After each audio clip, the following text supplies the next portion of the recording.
Avenue or call 323-665-4294.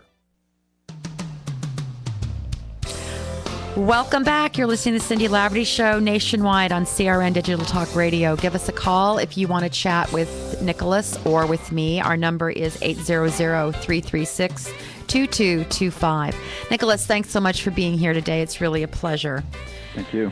Okay, how Plato and Pythagoras can save your life. So as you were going through all of this transformational awareness, we'll call it, you discovered the ancient Greek philosophers, two very cool guys. Right. I mean, right. They were pretty wild for their day. Yeah, they were pretty trippy. I can't believe Pythagoras wore pants. Yeah, it's interesting. Right, Pythagoras wore pants. He talked to the animals like Dr. Dolittle. He remembered past lives. He was a vegetarian. He had, and he was the only.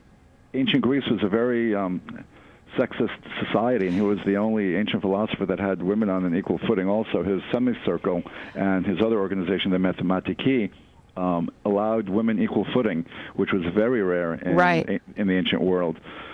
So he had a belief in the world. And he was not very popular because of this. No, he was politically ostracized, and he had to sort of flee from island to island and wound up in Samos and set up his, for lack of a better way of saying it, his community, which a lot of scholars speculate was about 3,000 strong at the time. Mm-hmm. And it was a community of people, a very holistic community where people really wanted to, we would call it self-actualizing. They did daily meditations and intensive exercise, and they ate right, and they thought right, and they acted right. They analogized the human being as being like the lyre, like the ancient Greek guitar, and you had to be well-tuned. And to be well-tuned, you had to live your life correctly, and you had to eat right, live right, and think right. And that would put you in alignment with the larger universal harmony. And he believed, pre-string theory, that the universe was harmonic and vibrational, and that if we weren't tuned properly, we were, out of whack and pathologized potentially.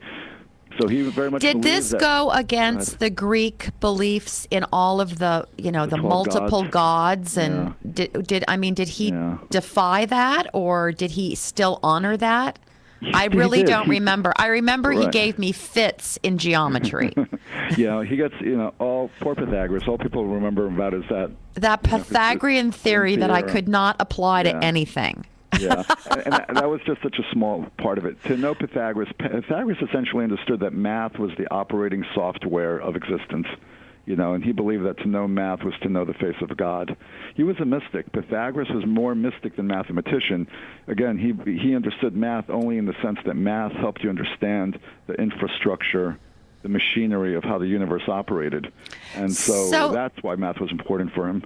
So link this together first, Nicholas, because, so you talked about the healthy eating and the spirituality and tapping into your soul and working as a community.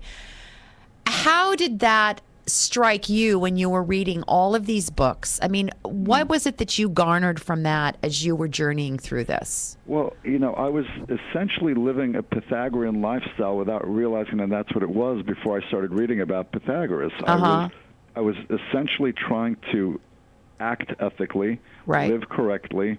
I became in the second part of your life. In post-coma, right. Post-coma. Post-coma, I realized I had not been living properly, and I needed to make some serious changes. Right. And part of that growth and journey, and I knew a very important part of that was to be self-reflective, to take time out of every day and look up at the sky and try to understand the universe. It sounds kind of cliche, but cosmology, the ancient Greek concept of looking up at the stars and trying to figure out, where do I come from? What's the nature of being?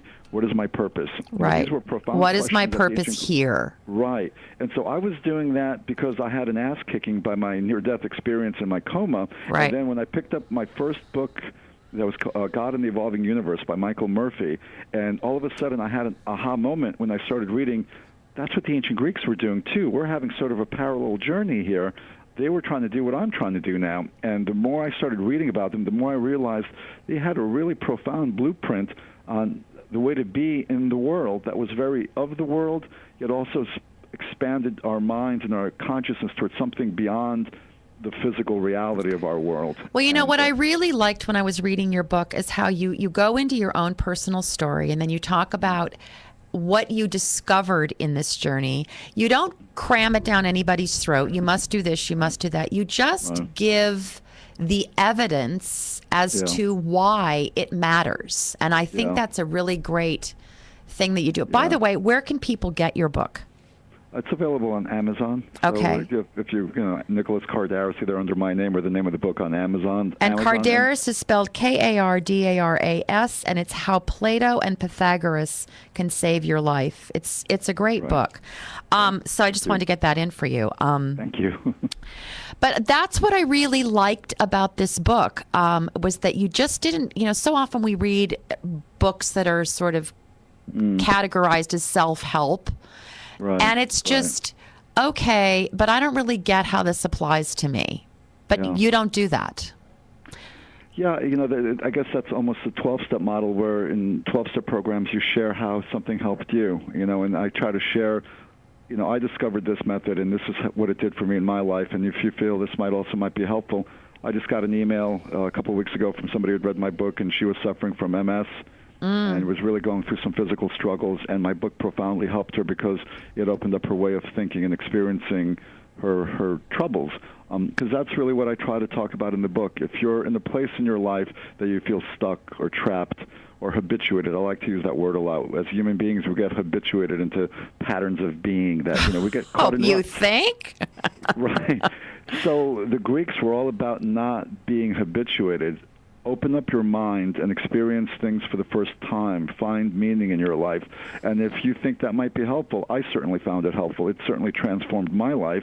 And if you're habituated or stuck in a rut, whether it's physical or emotional or spiritual, looking up at the night sky and going through this philosophical process, this reflective, self-reflective rather than self-absorbed process, could be life-changing, and that's what I try to put across in the book. It's also, I think it also helps us to get out of, all of the media hype and, how glamorous and fabulous we all have to be, and happy all the time, have to be happy all the time, stuff all those feelings. And, you and I were talking about this the other day, how we worry about what's happening in our culture. But you know what?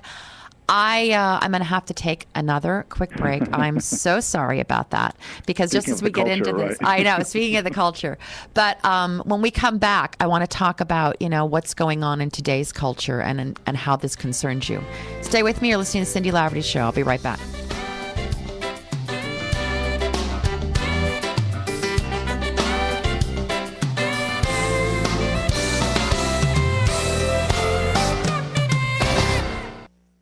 Located just 30 minutes from Los Angeles, Malibu Wine's tasting room